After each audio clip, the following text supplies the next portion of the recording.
lang isi-share ko sa inyo yung gala na drawing noon at nagkakulay na ngayon.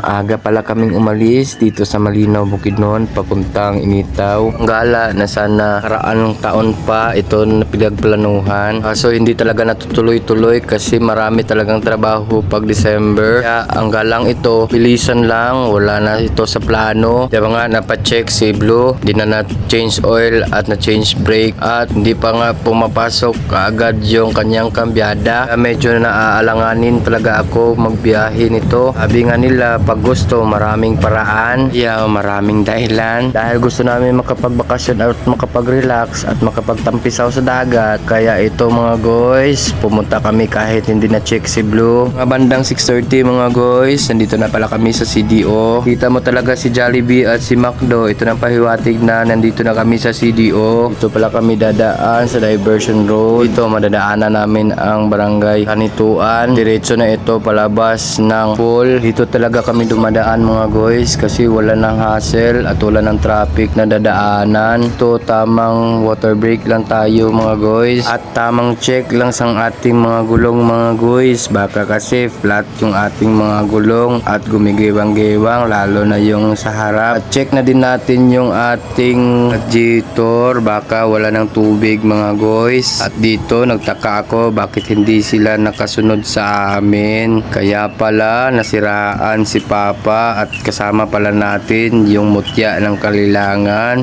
Ito pala si Angel. Marami pala kami pumunta mga guys. Ito sila. Ayan nga mga guys, tinitignan na ni Papa kung anong sira ng kanyang sasakyan. Pero ang hinala ko talaga dyan mga guys is yung kanyang clutch lining. Kaya tinali na lang kasi ayaw nang pumasok ng kanyang kambyada. Dito mga guys, aalanganin na kami kasi nasiraan pa. Isip-isip talaga kami na tanghali na kami makaating doon sa Initaw. Kasi kung ipapagawa yung kanyang clutch lining, tanghali na. Half day talaga ang gawaan yan mga guys. Kailangan talaga maiwan yung bunggo na isa kasi papagawa talaga yan. Iwan muna namin sila mga guys kasi nagugutom na kami. Kaya tamang bibingka lang kami dito sa Gedli. Ang naghihintay kami dito, tamang tama mga guys, nagpre-prepare na sila yung mga nagbibake ng bibingka. Sino nakatry nito mga guys? Dito dumaan sa Kanituan at bumili ng kanilang bibingka. Napakasarap ng bibingka nila mga guys kasi mainit na at sobrang fluffy pa. Tuloy kami sa aming biyahe papuntang Initaw mga guys, pero si Papa iiwan na namin doon sa Upol. At sa wakas nakita na namin yung dagat. Ito ang hudyat na malapit na kaming darating sa aming pagtutunguhan. Pagdesisyon si Papa mga guys, naiwanan na lang namin siya sa Upol kasi papagawa niya lang yung kanyang sasakyan at dito bibili kami ng isda para ulamin namin mamaya. Ang gusto talaga nila mga guys, yung sinugba, nilaw at sinabawan. Yun talaga yung gusto, lalo na minsan lang kami makakita ng isda na fresh. Ito sa atin lubok na. Kaya nagpatuloy kami sa aming biyahe papuntang Initaw. So nagplano kami dito kami sa Kapitanan Beach Resort. Excited na talaga sila kasi kita nyo naman tumatayo na sila pagdating dito sa Kapitanan Beach Resort. Dito kinikwenta na kung ilan kami, kano yung babayaran namin. Dito pala mga guys, mayroong babayaran na environmental fee na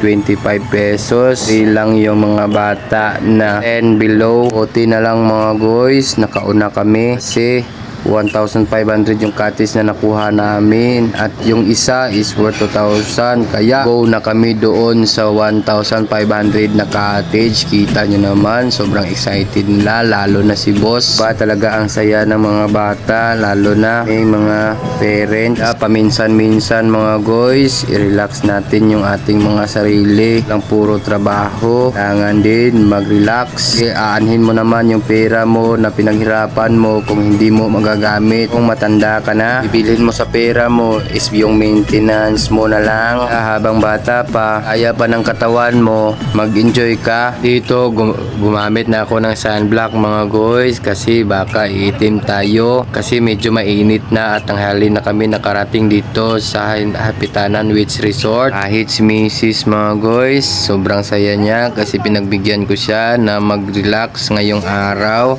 kasi next day o bukas babalik na siya sa kanyang trabaho. Tayo, babalik na din tayo sa ating maliit na negosyo. Ba talaga ang saya pagkasama mo ang kanyang pamilya mga guys. Kaya kayo, wag nyo nang tayin, nalalaki pa sila. Sobrang saya talaga ni Boss maligo dito sa dagat mga guys. At second time niya na maligo dito sa dagat. Dito pala sa Hapitanan Beach Resort mga guys. Katabi lang nila yung On Arc Beach Resort at marami silang rides dito mga guys gaya ng Nana Boat at merong bangka na sasakyan na may fiberglass sa gitna na pwede mong makita yung sa baba ng dagat mga guys. Dito tamang kain lang kami ng sinugba at kinilaw mga guys kaya enjoy na enjoy talaga ako mga guys.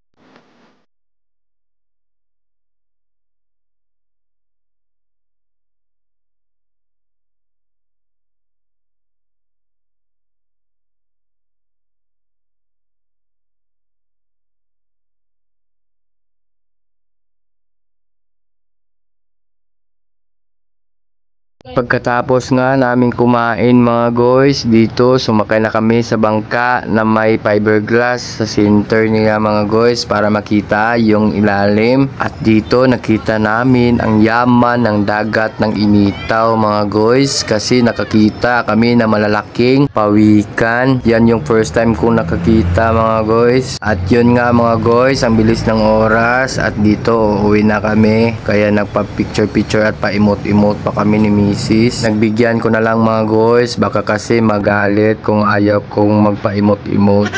Hanggang dito na lang mga guys, paalam.